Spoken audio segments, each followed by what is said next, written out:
வணக்கம். நியூஸ் 5 செய்திகளுக்காக ஜெகன்.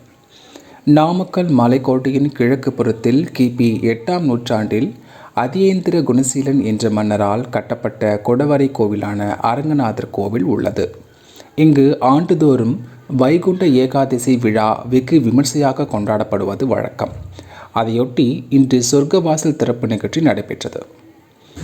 இந்த கோவிலில் உள்ள அரங்கநாதர் ஸ்ரீரங்கத்துக்கு இணையானதாக கருதப்படுகிறது.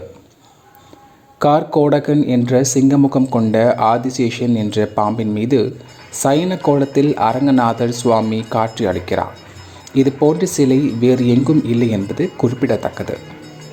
வைகுண்ட ஏகாதசி நாளான இன்று அதிகாலை 4:30 மணிக்கு பரம்பத வாசல் திறப்பு நிகழ்ச்சி நடைபெற்றது. ஸ்ரீ வைகானசன ஆகம முறைப்படி பட்டாச்சாரியர்கள் சிறப்பு பூஜைகளை செய்து பரமபத வாசல் வழியாக ஜடாரியை கூடையில் எடுத்து சுற்றி வந்தார்கள்.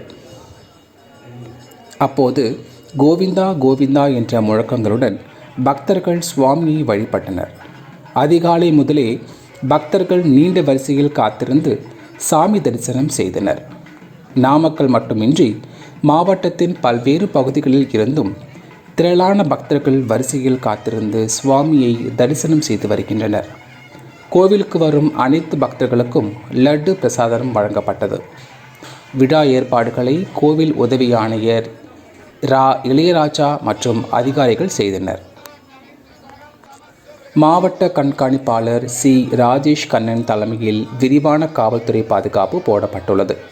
இவ்விழாவில் நாமக்கல் சட்டமன்ற உறுப்பினர் பே. ராமலிங்கம், மாவட்ட காவல் கண்காணிப்பாளர் சி. ராஜேஷ் கண்ணன், அருள்மிகு அரங்கநாத சுவாமி திருக்கோவில் அறங்காவலர் குழு தலைவர் கா. நல்லுசாமி, அறங்காவலர்கள், ஏராளமான பக்தர்கள், கட்டளைக்காரர்கள் உள்பட பலரும் பங்கேற்றனர்.